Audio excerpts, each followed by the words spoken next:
Hood, Present. Councilman Perkins, Present. and Councilwoman Bell is out and is unable to attend the meeting. And now we'll recognize Interim City Manager Jones. Sorry about that. And we'll move into public comments, which item 3.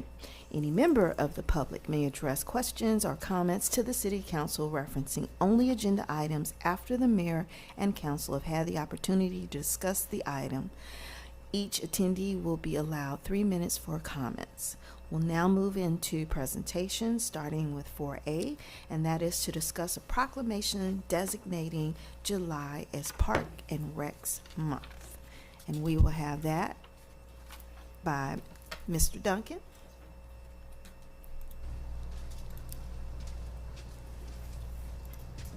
Good evening, Mayor, Vice Mayor, Council, Interim City Manager.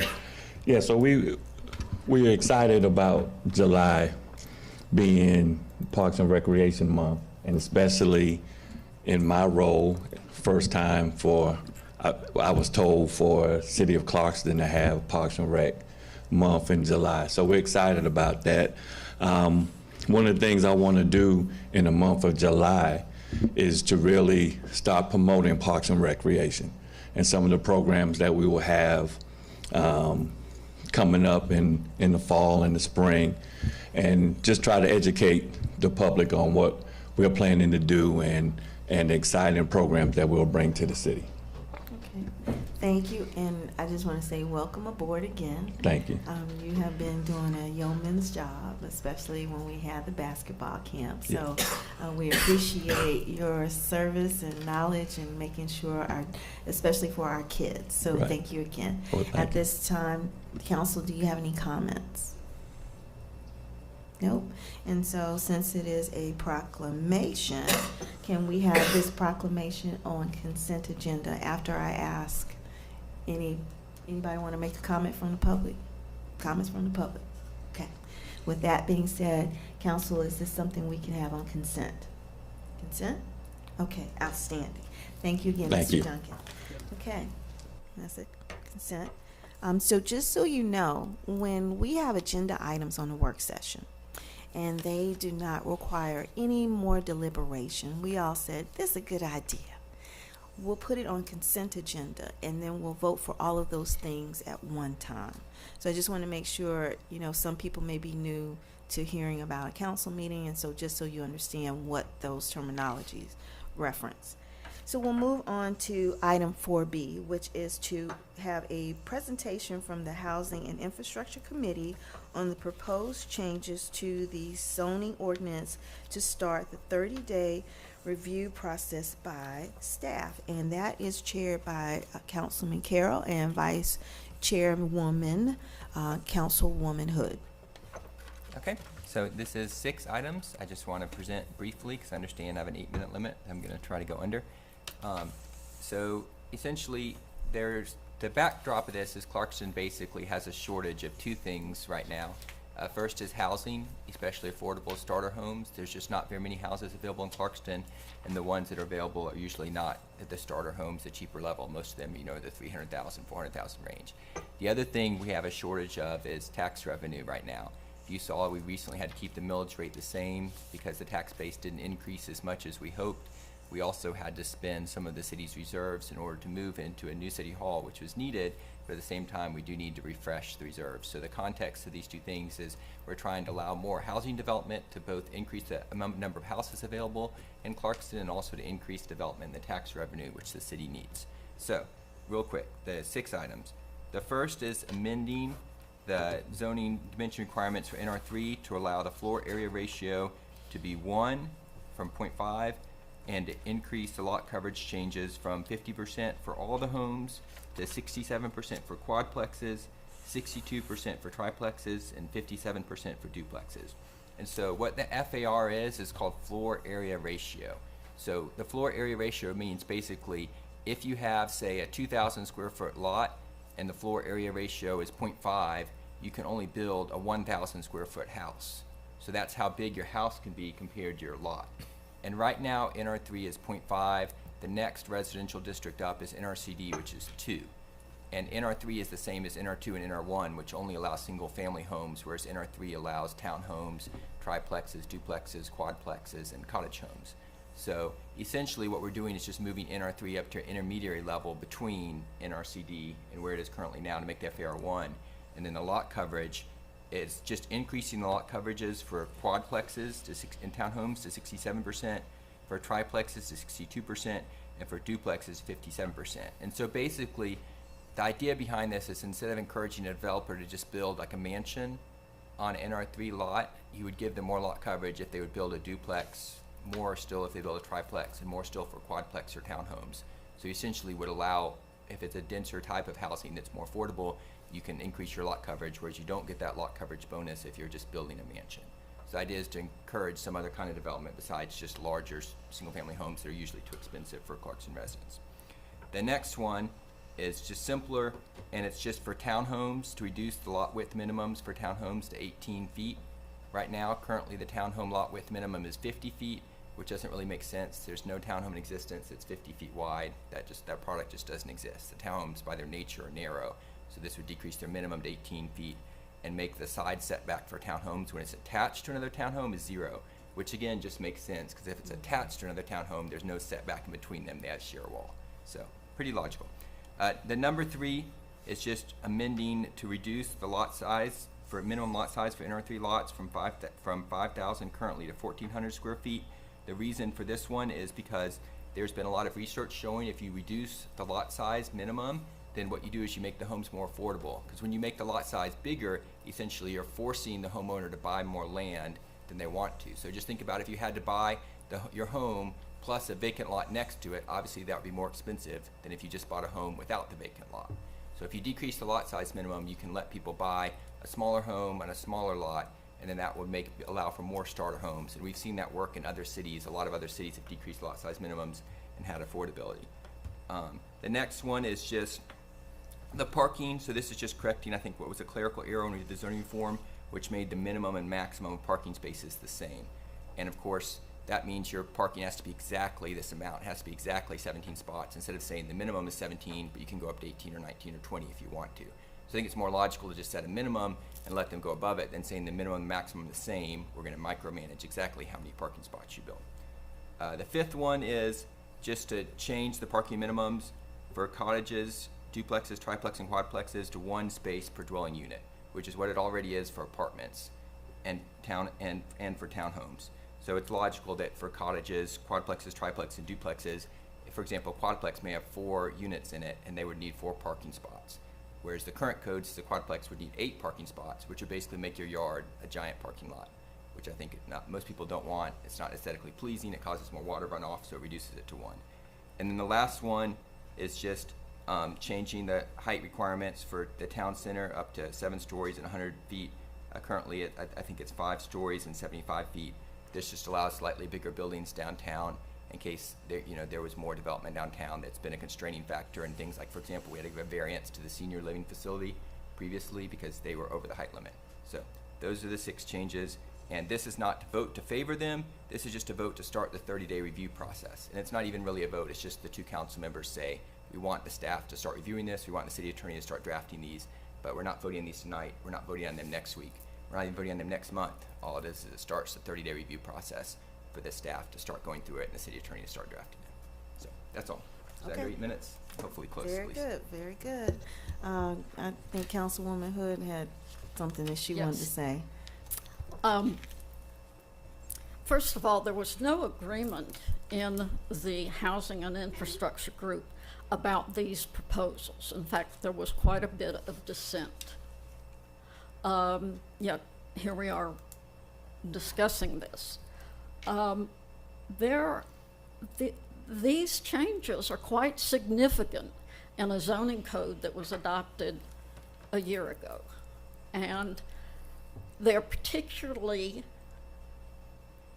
important to how NR3, which is our higher density residential area, which includes a lot of neighborhoods that are already built out. So when we talk about this, and of course things like the changes in parking requirements for different things, those have effects in other districts as well. And townhomes are allowed in other districts also. So these are not just changes to NR3, but NR3 will certainly receive the greatest impact. I don't believe that staff should be limited to 30 days to do the review, research, analysis, and then to make a recommendation about these proposals, because they are significant and they are complicated, and many of them combined. For instance, the increase in the lot coverage, the 75 more or less % reduction in the minimum lot size in NR3 from 5,000 square feet to 1,400 square feet, combined with the increase in the floor area ratio, those cumulatively will have a huge impact on that neighborhood. And I believe that part of allowing the citizens to understand what is being proposed here is to have excellent graphics that illustrate just what I was talking about there and anywhere else that we're making these changes. No one that I know of can imagine the result of the changes in NR3 lots when you count the FAR, the minimum lot size, and lot coverage. So this is critical, and this will take some time. I also believe that the extent of these changes are so significant that we should not simply handle this the way we handle a normal text amendment, and which is, staff makes a recommendation, and then it goes planning and zoning board, and then they make a recommendation, and slam bam comes to council. We need to fully inform all of the citizens, but especially the citizens in NR3. So I very much would like to see a process that fully informs our citizens and that gives our professional staff adequate time to do the best job possible on identifying the impacts, both positive and negative, of these proposals. Okay, thank you. Okay, council, do you have any other comments or questions at this time? Vice Mayor? My question is for Jamie. Jamie, Ms. Hood mentioned that this never was a voted on situation in the committee meeting. So are these your recommendations or the committee's recommendations? So the committee, I think, agreed on all of them except for the 1,400 square feet for NR3. We have a tape of it that we can go back to. But regardless, these are my recommendations. I understand there's been a second. And so all this is doing is sending it to the staff to start the 30-day review process, which is required by the code. That doesn't mean the process has to end after 30 days, but the code does require that it be at least 30 days. So, I'm not saying it's a cap on 30 days. And of course, there's not a cap on the time we can spend educating the residents about this, informing the residents about this, but the code does require it to be at least 30 days. So all this is doing is the public presentation that starts the 30-day clock. And there's been a motion and a second for that. So all that this is doing is starting that process. Right. And I think to Vice Mayor Johnson's point, because I'm on the committee too, is that we want to make sure process-wise, more so than anything else, is that if we review things or talk to things on the committee, as a council, we can put anything on the agenda as long as it gets a second. But where it kind of gets tricky, and I know we've had a lot of things going on recently where we may have not been able to have that additional meeting to talk about it. But what's important is that if it's brought on a committee, that committee has the opportunity to weigh in and then vote on it. Because I think one of the items that we had, the 1,400, the example had 1,400 was in the intercity portion, but then 3,500 was out in the perimeter, so that there was this gradation from urban area to more suburban area, and as you increased, then the amount of space increased too. And so that was from a committee perspective, we wanted to get that additional information related to that. I'm just more concerned, again, as a council member, all of us have the authority to put something on the agenda. I just want to make sure in terms of the expectation of our residents, when they put the time in as a committee member, that, you know, they don't feel like. Yeah, we're gonna have another committee meeting Okay. on the 1,400 Okay, square feet that- issue. that's my to biggest try to- concern. So we couldn't have it this month because we had too many other meetings with the two millage rate meetings and then the lease meeting. But in July, there will be another housing infrastructure committee to try to get consensus in the 1,400 square feet. Because that is the one area which I think the Mayor Burks is right, there wasn't necessarily committee consensus on. So we're gonna have more research and another committee meeting to see if we can get consensus on that item. Okay, and in regards to item 5, we had a very long blown out discussion about this item because we do not, as a city, allow grass parking or street parking.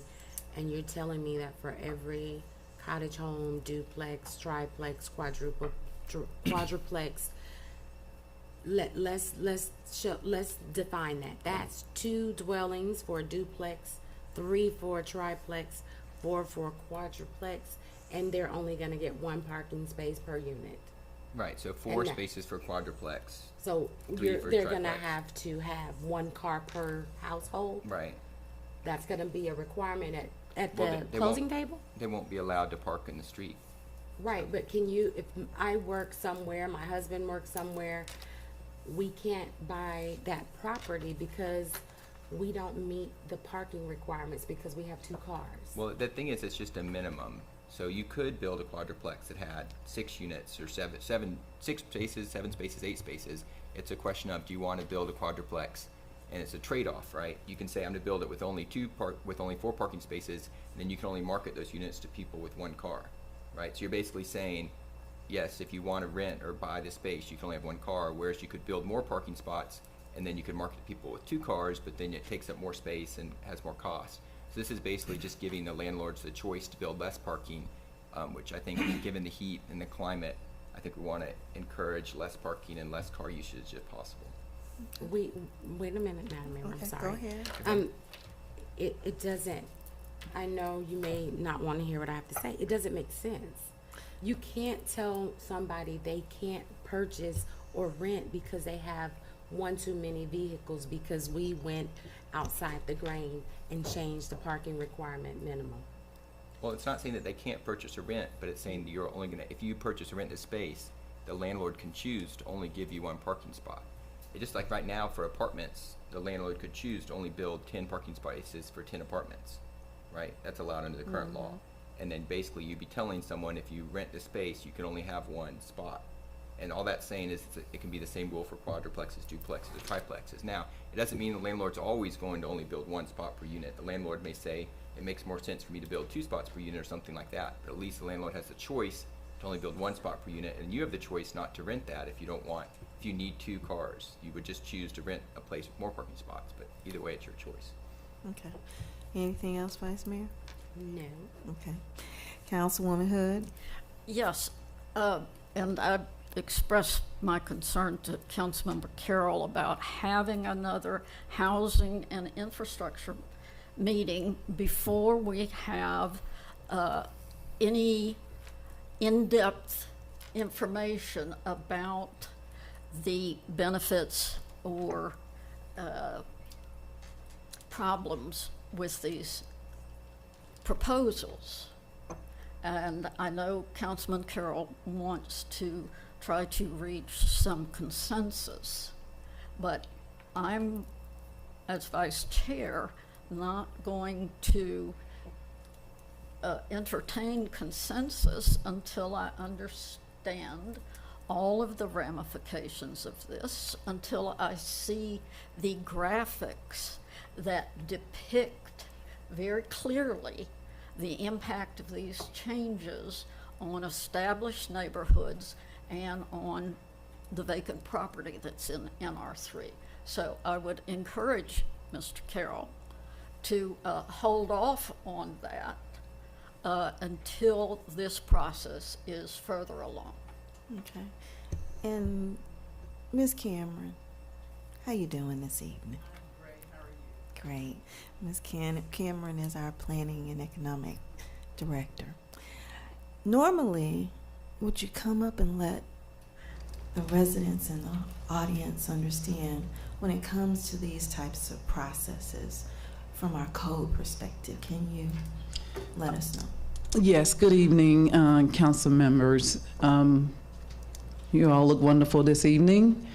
From a code perspective, from what I have read in the updated zoning ordinance, number one, the recommendations to change any zoning typically comes from the mayor and at least 2 council people, or in most cases when there is a planning department, the code is reviewed, and then based upon growth, a growth management plan, recommendations are made. Typically that comes from the planning department.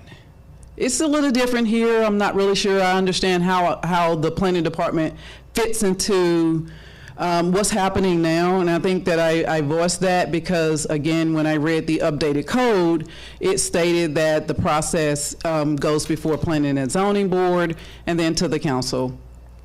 So I'm still learning the committees and how that functions, because my experience with committees are typically from the community, and it's not chaired by council members. So again, it's typically the way that we bring information to the city manager, and then the city manager brings it to the council. So I'm learning your process. I just don't know how, as a planner, I don't know how I fit into what's happening. Not good. Okay. Thank you. I do understand the recommendations. Right. And if I would say anything, if I did have anything to say, I would say do a compare and contrasting and comparison, some visuals to be able to further explain it, so that those that can't or don't understand land use planning or that needs visuals to be able to provide that for compare and contrasting what's happening now, and then how that's going to impact the other portion of a code, because when you change one section of a code, it does impact all the other sections. Okay. Thank you. Hang on, Ms. Karen. Okay, Is there a so question? yes, and then I'll let you. Sure. know. So per some of the concerns raised on the timeline, if we were to include graphics on, whichever of these recommendations, it sounds like there's a consensus on at least one point. What would a reasonable amount of time be for you to be able to provide an opinion, including graphics on those, for the council to review, as the Housing and Infrastructure Committee is also reviewing it as well? I think we could probably do things at once here. Go ahead. So those are great questions, and in my mind, I'm thinking about the move. I'm thinking about doing document retention information, and I'm also thinking about we don't have the resources right now to do that. We don't have the manpower, nor do we have the. I don't have any of the product to do what you're asking.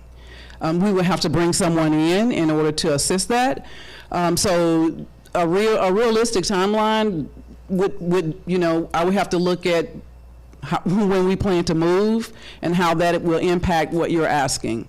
Again, I think when I came in, I thought I heard a 30-day.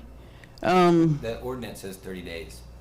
That's what's legally required. That doesn't mean we have to stop at the 30-day period, but it has to be at least 30 days. Is that from a committee or from just the? I mean, because I understood it a different way. Do we have the attorney online? Do we have our That was my next question. Has the Okay. attorney seen? He's given an opinion. Okay. Well, we have, If you yeah, know it, we you're- have the attorney, and I think she has the code as well. Okay. That can help. Yes. Okay. And state your name. Good evening, everyone. I'm Irene Vanderels, here in Stevens' stead tonight. The code in section 205A sets out the process that would apply under these circumstances, and it does require within 30 days from the raising of the issue that the city manager through staff come back with an analysis of the proposed amendments. So I think what that contemplates is that within the 30 days, at least an initial report be made with respect to the proposed amendments, but that wouldn't necessarily foreclose additional time if staff feels that is necessary to complete the analysis and answer questions. Okay. And Vice Mayor Johnson. Well, Oh, did you have additional questions? I just want to make sure that I heard clearly. You said within 30 days, not. Correct, within 30 days from receipt of the notice from the council, if it's coming through council. There are various ways that a proposed amendment can come to the city, and as I understand it, the council is contemplating the mechanism, which is coming through 2 or more council members requesting staff to look at the proposed amendments. Okay. So from that vote, within 30 days following the vote, there should be at least an initial report from staff. Okay. Thank you. Can I make one more comment? Sure, and then just to the question on standing advisory committees, which is the Housing and Infrastructure Committee. So unless an item has been referred from the council to that committee, there isn't anything that prevents council from picking an item up. That doesn't mean that's what we have to do here, but just for general public awareness, if something is brought to committee first, there's nothing that prevents the council from acting on that item. There's no deadlines associated with that. On the contrary, if an item is referred by a council member to a committee, then the council has decided that we will not act on, per the resolution that establishes, we'll not take any action on that item until we receive a report back. So just wanted to clarify that since you raised the question, Ms. Cameron. Thank you. But the only issue is committee members who are residents can put things on the agenda, but unless the chair people put it on as council members, they don't have that opportunity to have something added onto the agenda. So like for example, this was an item from the chairman, who's also a councilman. But if, for example, Pastor Nick, who is a member of the committee, can't just have something put onto the agenda. You'd have to ask me. He'd have to ask you Sure. to do it. So Yeah. I just wanted to make that, there's a kind of a difference between the two. As council members and as chairs, we have that option to do that. But as a regular citizen, they don't have the option of just saying, okay, I had something on a committee and now it can be on the city agenda. They have to get one of the chairs to be able to do that as well. I'm not sure I see that. Could you clarify your point on that? That a regular citizen who's on the committee does not have the opportunity to put something on this agenda, even though the committee did not vote on it, didn't say refer it back to council, but as council members, we have that option to be able to do it. So that's kind of one of those balancing acts that we have to be mindful of, that having committee members who are citizens, they don't have the same opportunities to have things that may not have been passed or referred to council to be on the agenda. I think that would be true for everyone, though. I mean, that's the difference between being elected. I think there's a component where we're appointing people to committees. So I guess I'm not sure I see how that changes. Are you saying it would break morale within the committee to have the, I guess I'm Well, trying to it's, understand how that for connects to what I example, shared. to your, and to break it down is that we wanted additional information about going from 5,000 to 1,400. Mhm. We asked to get that additional information, instead of us having that opportunity to convene and talk about it, now it's on the agenda. And so if a community member said, I want to maybe have additional parking or whatever, unless one of the council members or that chair said, okay, you know what, we didn't vote on this, but I'm just going to go ahead and put it on the agenda. They don't have that option. And so I'm only bringing that point up as from an equity perspective. They don't have that equity to be able to do that. We can, again, as mayor and council, put anything on the agenda. One of my concerns is that I think the project that was on Lester, if that's not correct, it didn't follow the normal protocol and went on the committee agenda. And because of that, we ran into some issues with that project. But again, I just wanted to bring that point up. You're right. We can, as council, do this. I just wanted to bring that point up that as a citizen, they don't have that option. I'd like to comment on a couple of other things related to that. So I want to make sure we aren't confused between a planning and zoning process and a committees. Again, committees are appointments. They're not elected officials. Same thing with planning and zoning. And so while I appreciate, the equity component there as well, I'm not sure how that, again, we're kind of describing how committees function. It is a mechanism for public input and engagement. But again, there is a different responsibility, where the broader public is spoken beyond who we decide to appoint and put on committees, to different items. And so I just want to make sure, while yes, I think we need to be very careful in how we engage things, just because something doesn't make it through committee does not mean that it's been, put through a process. Again, we have a separate planning and zoning process for specific developments and things like that. We have appointed committee members, we have professional staff that input into it. So there is more rigor, associated with the way that things get onto council and go through those things as well. So I appreciate the concern with equity. I just want to make sure we don't get our wires crossed in terms of the mechanisms that we're talking about here. Oh, no. I got that part, and you're right in terms of us having the planning and everything else. I was just talking about the overall committee. And so I know Vice Mayor Johnson had a question. Thank you, but I'm gonna respond to that one. That's a good reason why we need to see if we still need all of these council member ran committees, because we are fully staffed. We have people that, in every area that we have a committee, we are staffed. And it saddens me, and I did have a question for Ms. Cameron, that we're going through such lengths and we have not consulted our planner. She brought so much to the city, and we're not allowing her to utilize any of it because we have our own agendas and issues that we're trying to correct. So I wanted to thank you, Ms. Cameron, for bringing that to everybody's attention, that you're there, you're used to some things and some processes that are not happening here. And I think we are in the process of addressing some of those. But my question to you was, in those 30 days, and you did bring up some valid points, the move, we got a lot of things going on. And the attorney did make a comment that it's within the 30 days.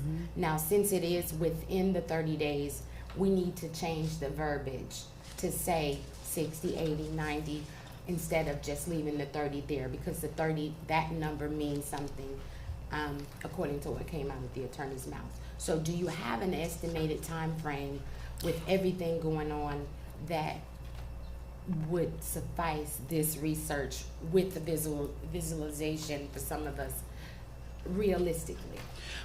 If I could defer that answer, and the reason why is because I really do need to get with the city manager to make sure that I'm within the scope, and I really wish I could just tell you that, but I know that we are meeting for, to do certain things. And so we do have a timeline drawn out, and realistically, because I'm short-staffed, one important one area, which is permit technician, we are behind right now issuing permits because of that that situation. And I respect your answer.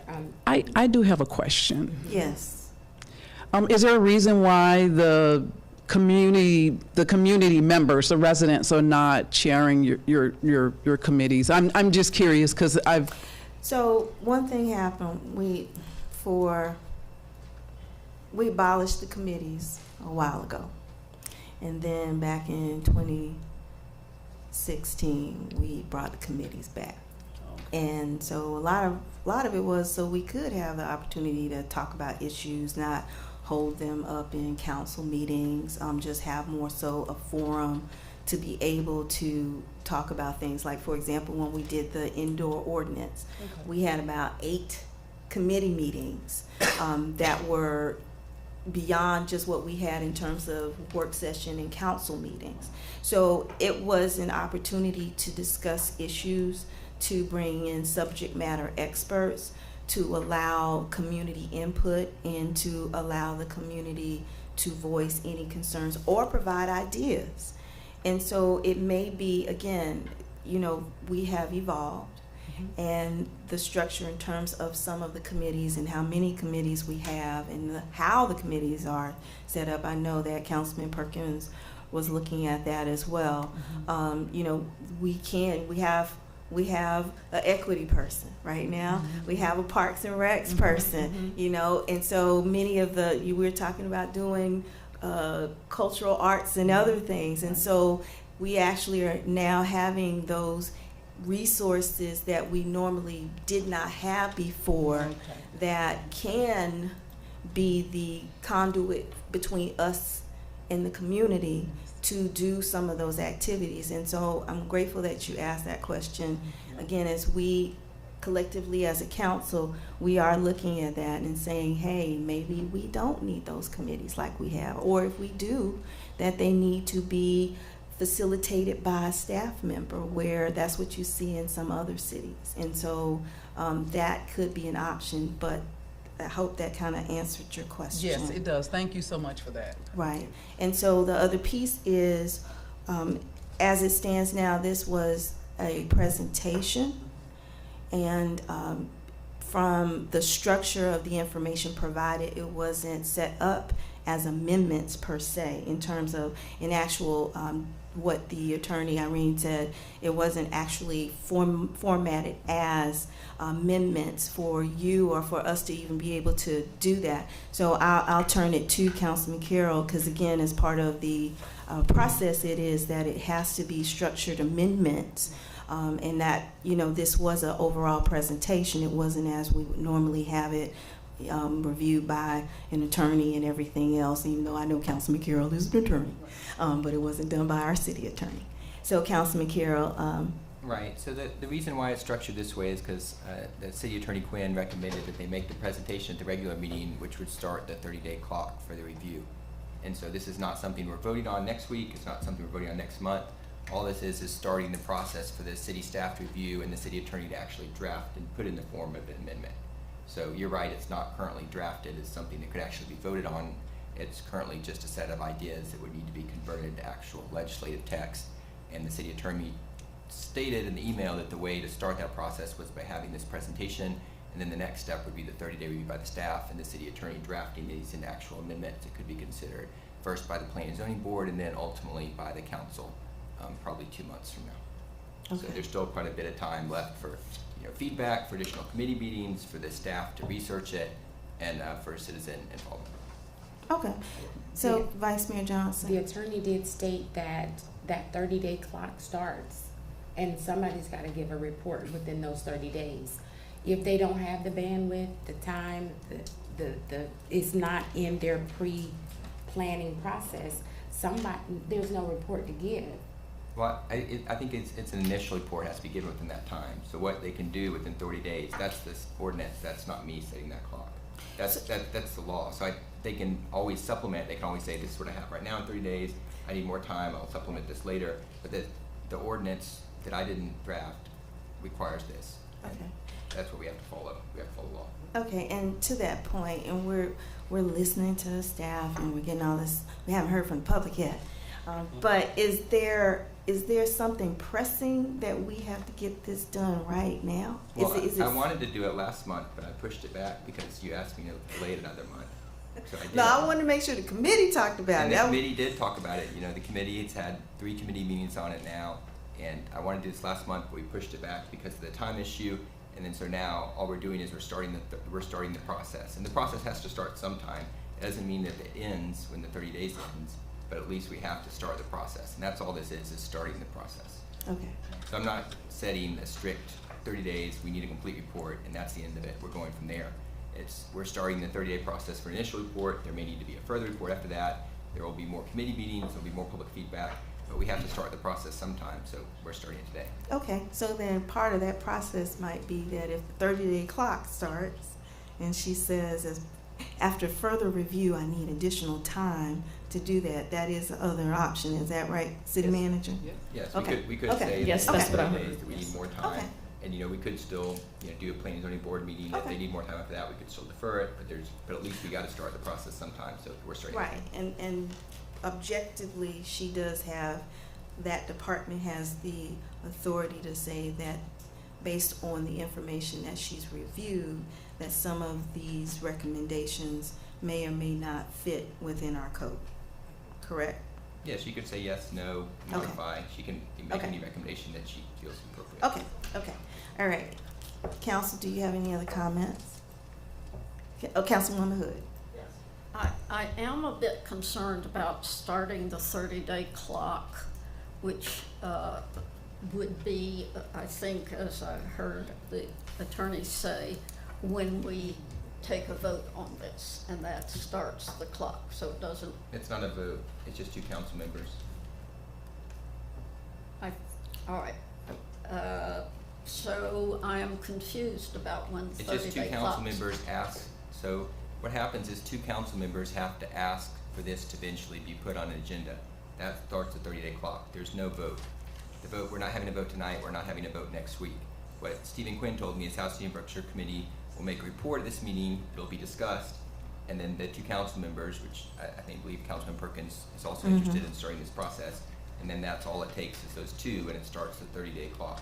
And it doesn't, and then we just move forward with the process from there. If we need more time after 30 days, then we can do another extension, but we have to start at some time. Okay.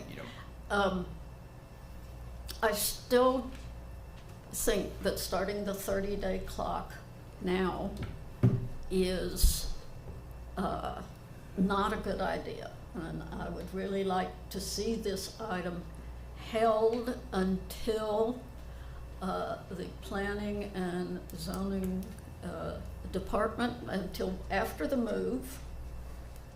I know you'd like to see it held indefinitely, but it's not going to be, so. No, So- you know what, we worked together at Right. the meeting. Let's be fair, okay? We did work together. There were compromises made, right? Right. So I want us to make sure that we stay as positive as we did in that committee meeting, and we made those changes and we worked together, right? And so, she is just, Councilwoman Hood is just voicing her concern, and I'll allow her to do that. All right. And to finish my remarks, I'm assuming that it would,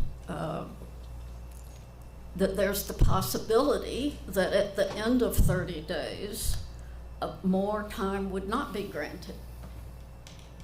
Well, it depends. If we come up in 30 days and she said, you know what, I'm able to make a full report after 30 days, then we would move forward. She comes up and says, hey, I need like 10 more days, I need 15 more days, then we can talk about that. But there. right. So, but that's speculative. Right, so And I, as an urban planner myself, I can tell you that this is a heavy lift to do what really needs to be done. And as I said, that is review, research, analyze, and make a recommendation. That on these items, that there are 6 of them, but they are very complicated, most of them. The height change in the downtown area, that's not particularly complicated. But a lot of this relative to changes in parking, floor area ratio, percent of lot coverage, et cetera, changes to townhouses, which are in many districts, that is going to take a lot of effort. And I want to see a thorough process. since there are no guarantees that at the end of 30 days, there won't be time added, I'm not comfortable with starting the clock at this point, because I think we could get into a situation where not enough research has been done, that analysis has not been done, and that time is up. So this is my concern, and I'm not sure how to get around this other than to say, hold off for the moment. That doesn't mean that staff cannot start working on this. I don't think there would be a reason why they couldn't start working in anticipation of this coming their way. But when they get to the point where they think that they could meet the 30-day requirement, then they could announce that, then this could go forward. I'm not trying to say it shouldn't ever go forward. I am trying to make sure that this important and far-reaching matter gets the professional review and analysis that it is going to be required for a decision to be made, not only by a recommendation to be made by the Planning and Zoning Board and by this body. Thank you. So before, is that it for all council members? Okay, Councilman Perkins. No, I do want to just, I think Councilwoman Hood brings up some good points. I appreciate the discussion we've had tonight, and thank you, Ms. Cameron, for also weighing in and kind of letting us know what's on your plate.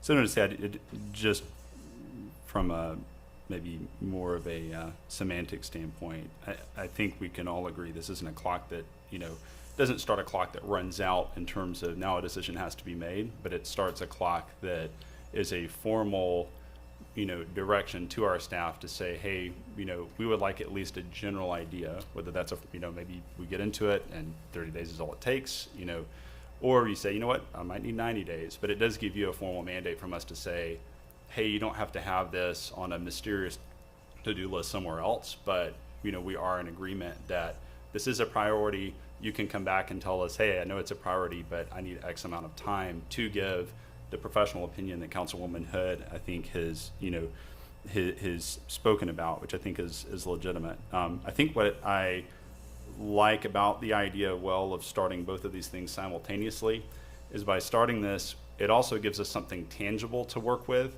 I like the idea of having the drawings so that, wherever the committee meets, now you have something practical to agree about, disagree about, modify. We're not talking in terms of theory. And so it gives you something actually, where you can actually have, I think, some pretty practical conversations about it.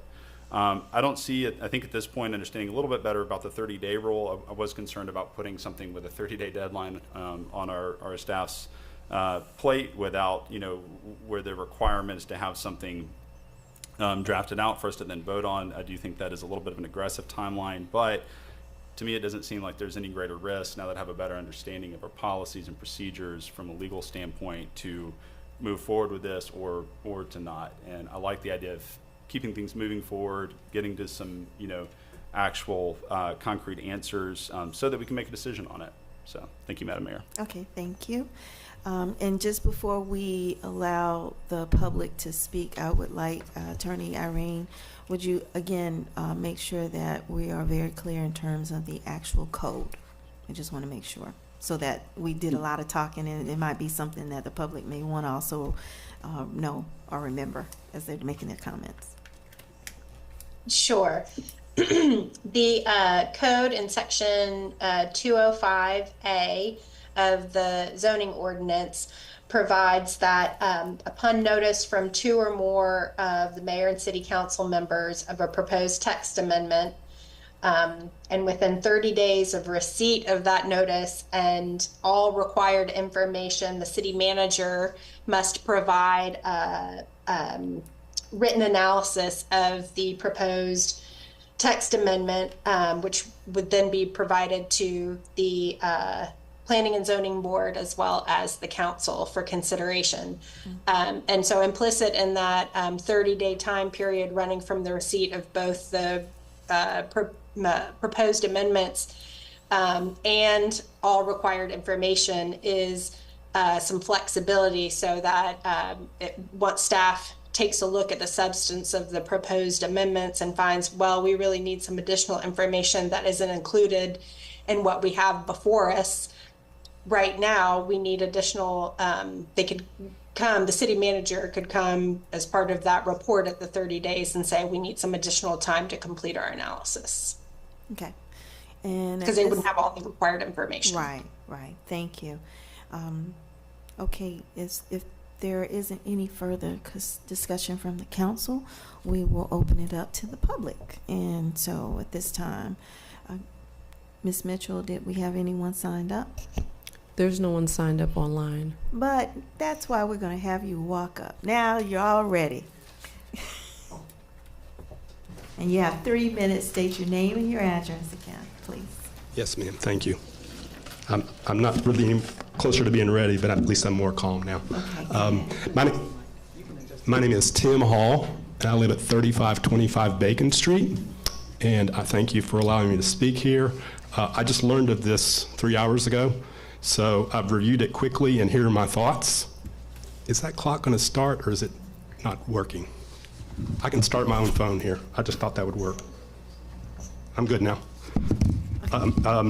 So here are my thoughts on the 6 points. Amending the floor area ratio. Ms. Hood said that it was significant. I would say that that's not really an adequate description. It's radical. You're increasing it by 100%, and that just doesn't make sense to me.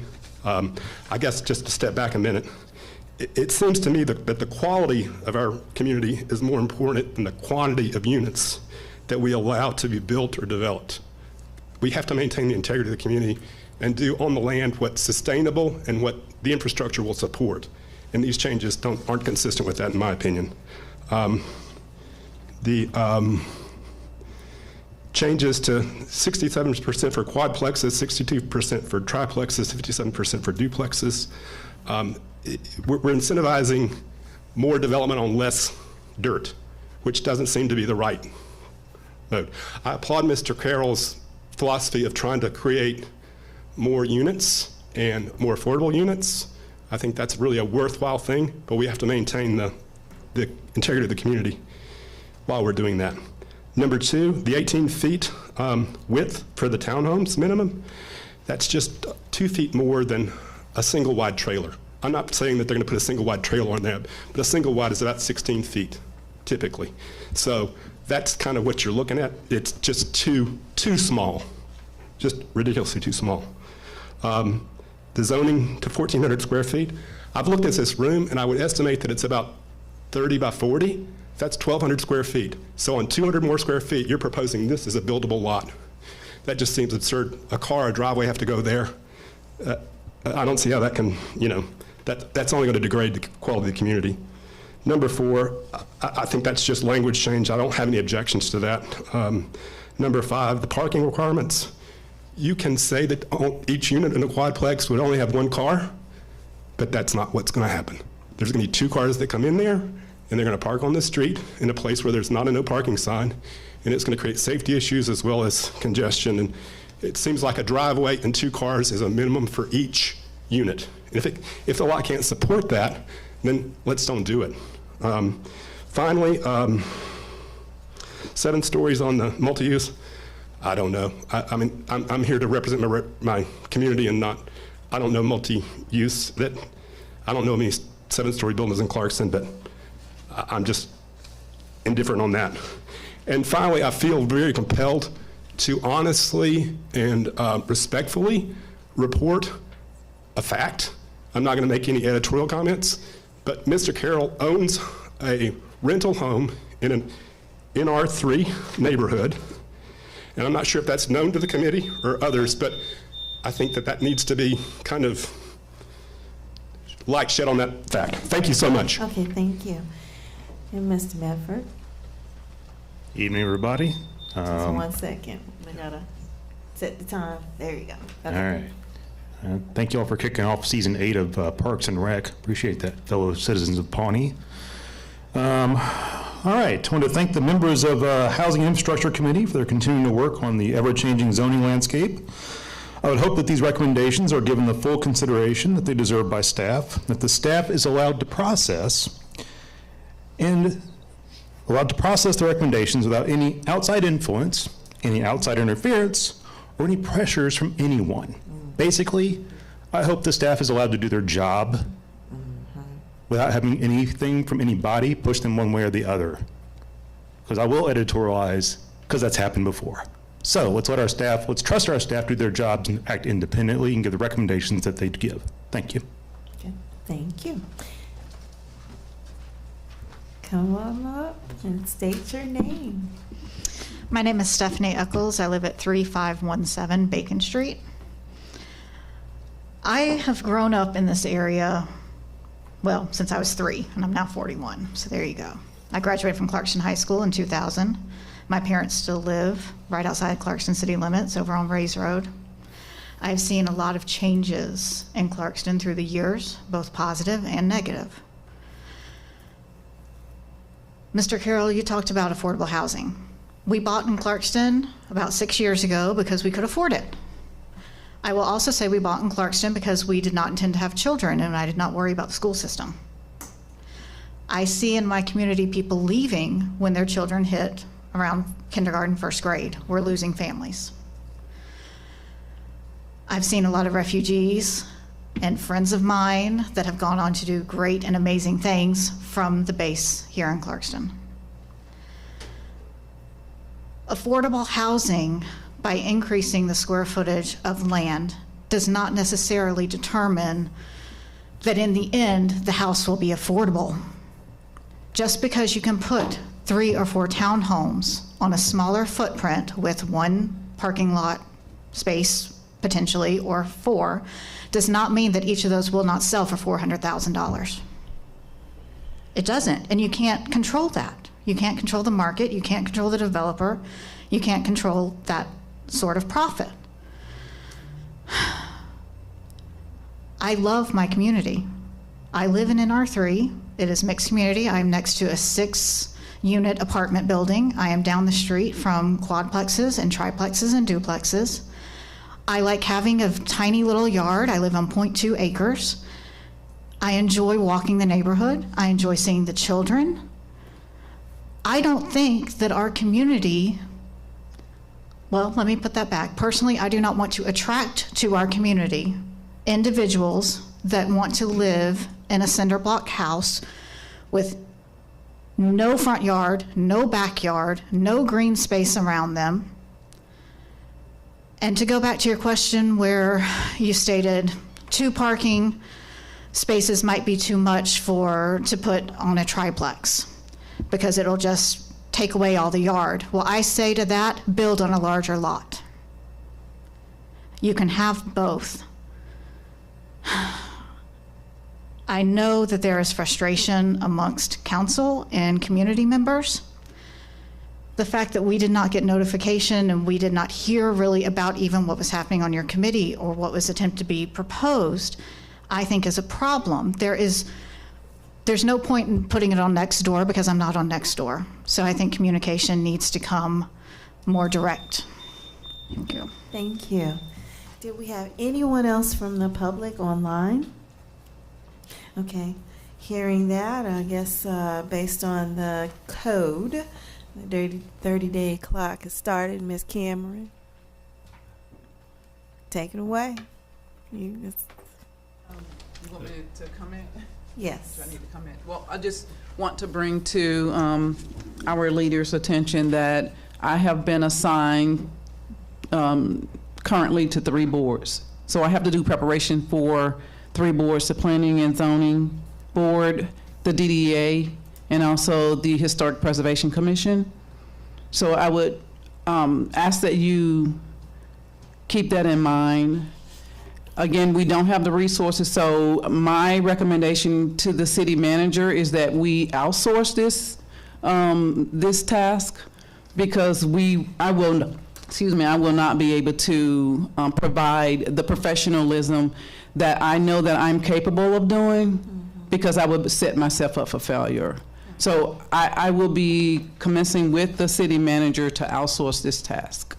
Okay, but I guess that's why I'm asking the question, Councilman Carroll. Is it something so pressing right now that hearing our professional staff saying we have moved, she's on all these committees, that has to have this happen right now? Not to say not by towards the end of the year, but is it so pressing that those particular ordinances have to be looked at? And if you say it is, I get it, but you're hearing the staff, you're hearing that now we have to turn around and outsource it, and then we'd have to do a bid to find somebody to be able to do the work for it, right?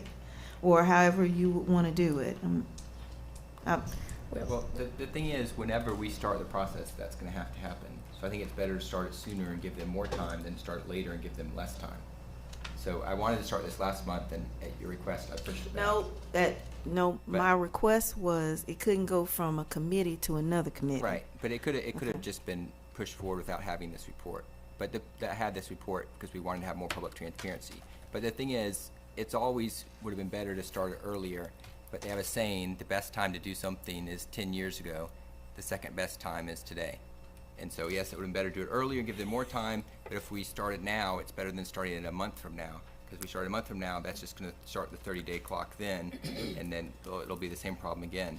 So I think we go ahead and start the clock with understanding that, if at the end of 30 days we can give an extension or give more time if it's needed. But I do want us to go ahead and start the process, because if we push it back indefinitely until we're ready, all that does is it just takes us longer and longer. And at the same time, the housing crisis in Clarkston is getting worse and worse.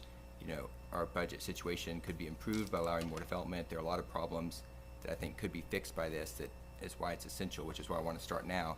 And I'm not saying at the end of 30 days, that's going to be it. We're going to be done. I'm willing to, grant extensions and be reasonable and talk about if we need more time at the end of it. But I do think we need to start this process now, and then we can always grant more extensions at the back end versus not starting it at all and then just pushing it back indefinitely. Okay, and city manager, your staff member just stood up here and told us that she does not have the bandwidth. And respectfully, Ms. Cameron, thank you for being realistic and being honest and telling us that. I do appreciate you saying that. And so I will say to every staff member, when we come up and we say certain things to you, if you don't have the bandwidth to do it, I need you to tell us, okay? Because you are here to serve the public, and while we want to do certain things, we have to be realistic with your time. And so I appreciate the fact that, Ms. Cameron, you did do that, okay? Thank you, because I know that took a lot for you to do that to us. And so I want to make sure that you understand that we appreciate when you tell us no, or pause, or get something else. So as I look at every one of the staff members that are here, I just want you to take as what Ms. Cameron did, something that you do to us, okay? Because we understand we've already put you on a load of things that you have to do. You are serving the city, and so making that balance and having realistic expectations is something that I appreciate that you did. Now, given that, Interim City Manager Jones, what does that mean in terms of having someone to assist her and also meeting the 30-day requirement? Because that will be a complicated situation. Yes, thank you, Mayor. So, as the council is aware, you all have given me a $25,000 spending authority.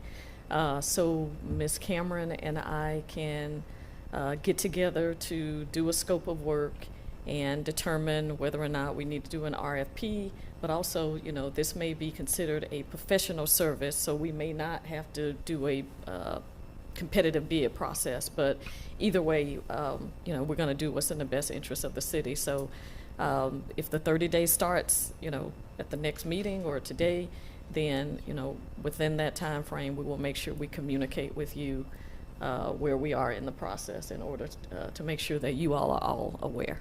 Okay, and so council, given that that's gonna take another week or so, can we at least say from a start point that the start point would be at the next council meeting for the 30-day? Well, we could do like a week or 10 days from now. I could make. Okay. I don't have to make the start point tonight. I can do the Okay. start point like 10 days from now to give them time to do the RFP, or not, or if RFP, or if they need to just do a professional service. But I can wait 10 days and then do official motion second to give them the notice. Okay, So all right. That will give some more time to the process. Okay, all right.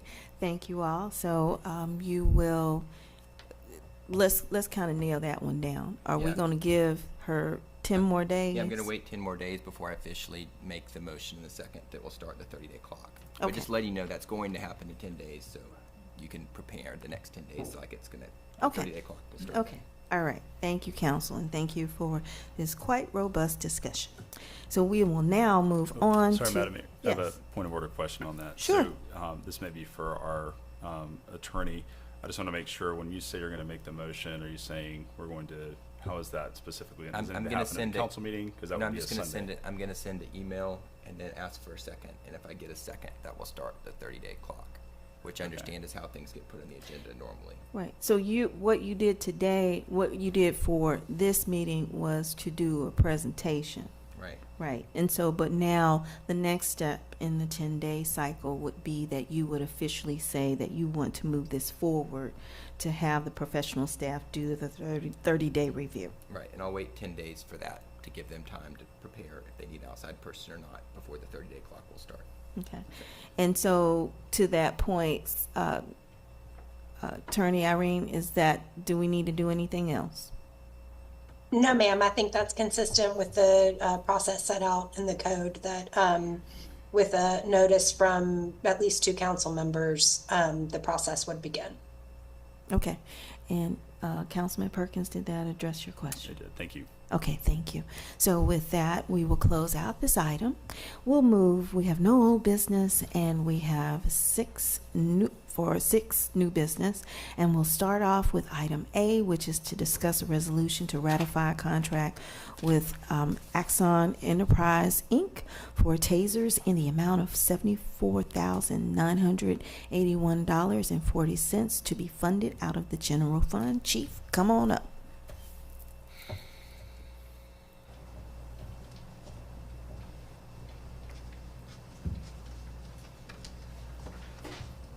Good evening, Council and Mayor. This is to discuss ratifying a contract with Axon Enterprise Incorporated that was signed without approval from the City Council in violation of City Charter by former City Manager Shawana Cowie back in December of 2022. The impact is to authorize the City Manager to pay for goods and services already received and to be received through 2027. A little bit of back history on this. In 2017, we purchased tasers, and we had a 5-year contract. Mm-hmm.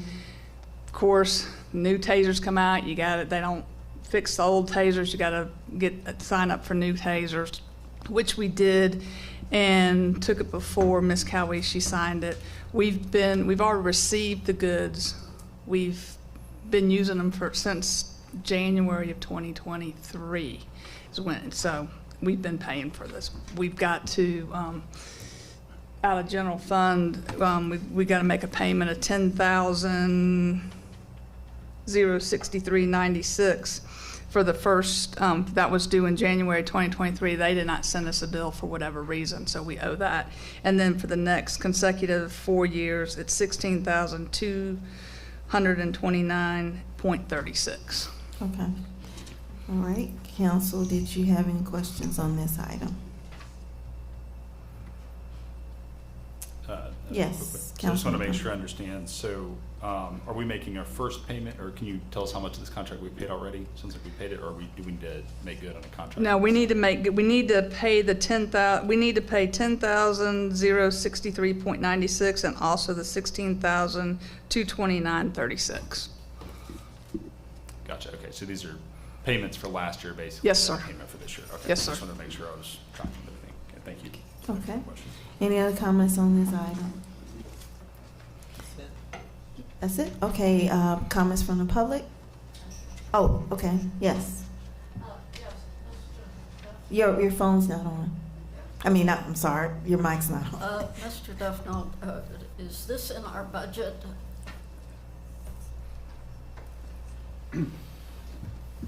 Yes, ma'am. They were budgeted. Thank you.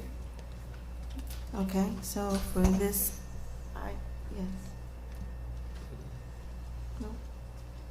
Okay, all right, so do we want to have this as a consent item? Consent? Okay, it's a consent item. We'll move on to item B, 6B, which is to discuss a resolution in support of joining the Georgia Recreation and Parks Association. Mr. Duncan.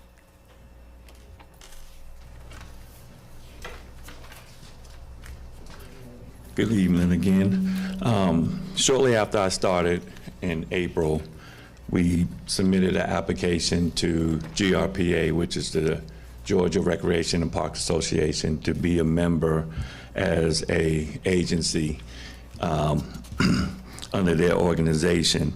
And so we had a site visit with the membership committee on June 11th. And they are eager, after visiting Milan Park, eager for us to join, and we're eager to join as well. The organization, and some of the benefits that we will have as an agency joining their organization will be part of the athletics and aquatics, the recreation programming, parks maintenance and operations, administration and leadership. And then we also have benefits with the professional development, the leadership opportunities, but the most important that I love is the grant opportunities that we can have for programs, and then also improving our facilities and things of that nature. So this is something that we're hoping that the council will support us on joining GRPA. And also, as well, with us being a part of GRPA, we'll also be part of the National Recreation and Parks Association. Okay. All right, that sounds wonderful. And there aren't any dues associated with this, are they? It's a annual dues, but they're, I think, about $200-300 a year. Okay. Yeah. All right, that's in your budget. Okay. Yeah, that's part of the budget. All right, perfect. Council, do you have any comments at this time?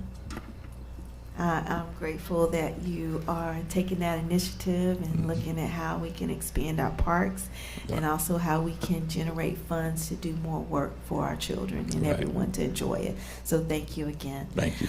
Do we have any comments from the public at this time? There's no one signed up online. Okay, public. Okay, no one from the public. Thank you again. All right, thank you. All right. We'll move on, and this can be a consent agenda item as well? Yep. Okay, thank you all. We'll move on to item C, which is to discuss a resolution authorizing, among other things, the insurance and sale of a tax anticipated note in the principal amount of $950,000. Mr. Duffnault. Yes, Mayor and Council.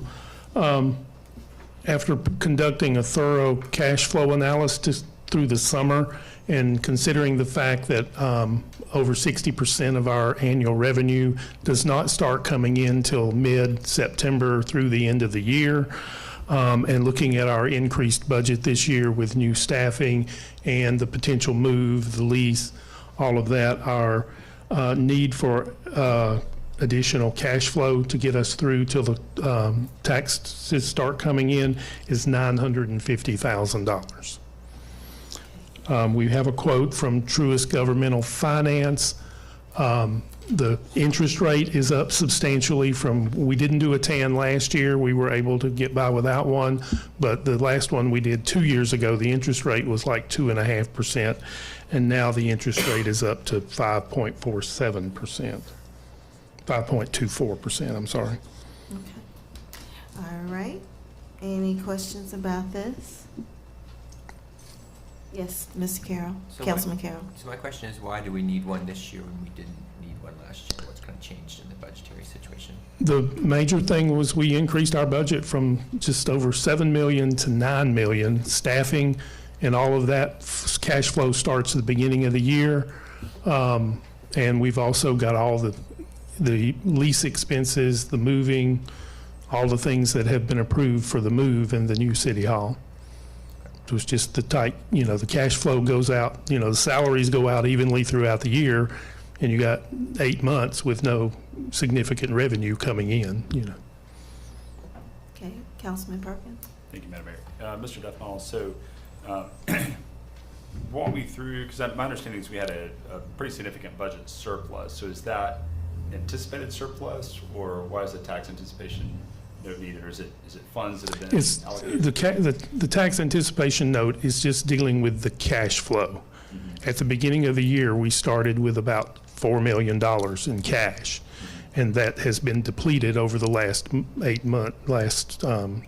6 months with paying the salaries and all of our expenses. And then, like I said, 60% of our revenue does not start coming in until September, when the taxes come in, when our insurance premium tax, that's over 60% of our annual revenue comes in at the very end of the year. And this note it's guaranteed against those tax revenues coming in. We have to pay it off by the end of December. Mm-hmm. No, and so I'm just going to clarify my question a little more. I understand, I think, the concept behind it. I just was under the understanding that I thought we had some pretty significant cash reserves. And so maybe I misunderstood the numbers that were presented. Well, we're spending the reserve. We started the year out spending reserves. That's where we were at the beginning, the end of 2024. Okay. And so that wasn't, I thought we still had a little bit of a buffer before needing a tax anticipation note with those, but. No, not with all the additional expenses and the move and additional staffing that we added this year. So just to make sure I understand this, so we have about 4 million in reserves. Right? Not right now. Well, we did at the start of the year. At the start of the year, we had about 4 million reserves. The budget Yeah. is 9 million. So most of that 4 million gets spent down in the first part of the year Right. before we get our tax revenue.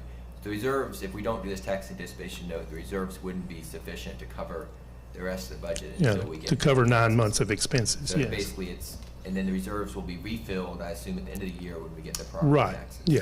Okay, gotcha. That answers my Yes, question. that's correct. Yeah. Thank you both. Thank you, Councilman. Any other questions? Okay. With that, do we have any comments from the public? Comments from the public? No one has signed up online. Okay, thank you for that. Is that something for consent? Consent. Okay. So with that, we'll move on to discuss a resolution appointing DeKalb County Board of Registration and Elections to conduct the City of Clarkston's November 5th, 2024 special municipal election. And Ms. Tamika.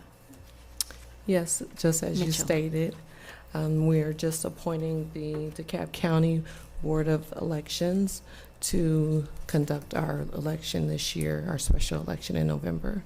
I also want to set and announce the qualifying dates. July 22nd through the July 26th will be the qualifying dates from Monday through Friday, 8:30 a.m. to 4:30 p.m. We'll advertise on July the 11th and also July the 18th, and packets will be available on July 8th. Okay. And what's the last day that DeKalb County said they needed our candidate information? August 9th. Okay, so they And so- moved everything up. Yes, ma'am. Okay. All right. I just wanted to make sure if that came up as a question, we had the public answer for that. Yes, ma'am. Thank you. All right. With that, any other questions from the council? Okay. All right. Is that consent as well? Yes. Okay. All right. Like that one. Okay. So with that, I'm going to shift this over to Vice Mayor Johnson. Thank you, Madam Since Mayor. it's me for All item right. E. We'll move on to item 6E to discuss the appointment of a resident to fill the vacancy in membership on the Planning and Zoning Board. I will Allow me turn to it speak. over to the mayor. Okay, and so I get to nominate a person to be on the Planning and Zoning Board. And so since I do that, you give my authority to preside over to the Vice Mayor. So no conflicts. So with that, we had multiple applications from people in the public, and I listened to not only the public planning and zoning but also the chair. And so my nomination is for Amy Medford.